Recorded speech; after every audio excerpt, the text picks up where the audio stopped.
अकबर अक्सर बीरबल से प्रश्न पूछकर उसकी बुद्धि की परीक्षा लेते रहते थे। एक दिन उन्होंने 3 प्रश्न बीरबल के समक्ष रखे।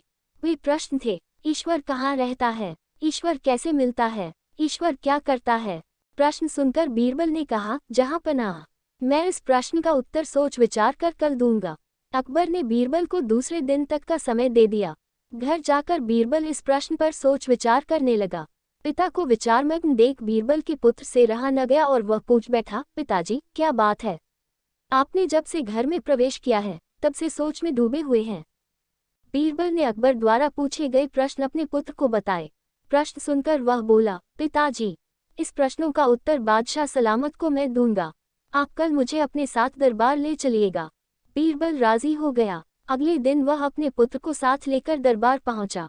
बीरबल को पुत्र के साथ आया देख अकबर सहित सारे दरबारी हैरान थे। बीरबल और उसके पुत्र ने अकबर को अदब से सलाम किया।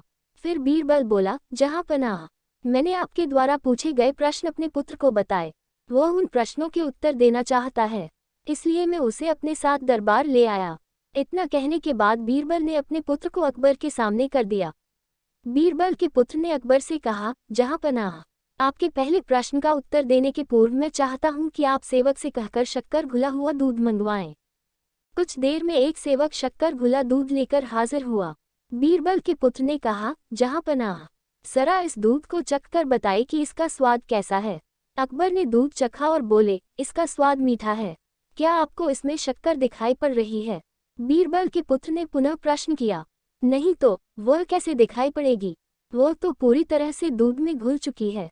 अकबर बोले, जी हुजूर, ठीक इसी तरह ईश्वर भी संसार की हर वस्तुओं में रचा बसा हुआ है।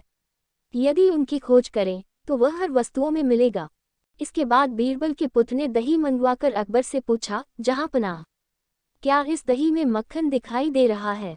मक्खन तो दही मथने के बाद ही दिखाई पड़ेगा। अकबर बोले, जी जहाँ पनाह, ठीक इसी तरह ही ईश्वर की प्राप्ति गहन मंथन के उपरांत ही हो सकती है। ये आपके दूसरे प्रश्न का उत्तर है। दोनों उत्तरों से संतुष्ट होने के उपरांत अकबर ने तीसरे प्रश्न का उत्तर पूछा। इस पर बीरबल के पुत्र ने कहा, जहाँ पनाह, इस प्रश्न का उत्तर मैं तभी दे पाऊंगा जब आप मुझे अपना गुरु मान लेंगे। ऐसी बात है तो मैं तुम्हें अपना गुरु मानता हूँ। अकबर बोले, अब जब आपने मुझे अपना गुरु मान लिया है तो आप मेरे शिष्य हुए। लेकिन गुरु तो शिष्य से ऊंचे स्थान पर विराजमान होता है।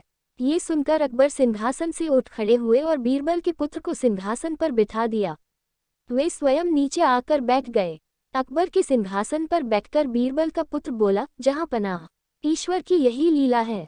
वह एक क्षण में राजा को रंक और रंक को राजा बना देता है। अब तो आपको तीसरे प्रश्न का उत्तर मिल गया होगा कि ईश्वर क्या करता है। ये सुनकर अकबर एक क्षण को मौन पड़ गए, लेकिन फिर उन्होंने बीरबल के पुत्र की अक्लमंदी की खूब तारीफ की और उसे पुरस्कृत भी किया। दोस्तों, अगर आप मेरे चैनल पर पहली बार आए हैं तो वीडियो को लाइक करके चैनल को सब्सक्राइब कर ले। वीडियो देखने के लिए आपका बहुत बहुत धन्यवाद।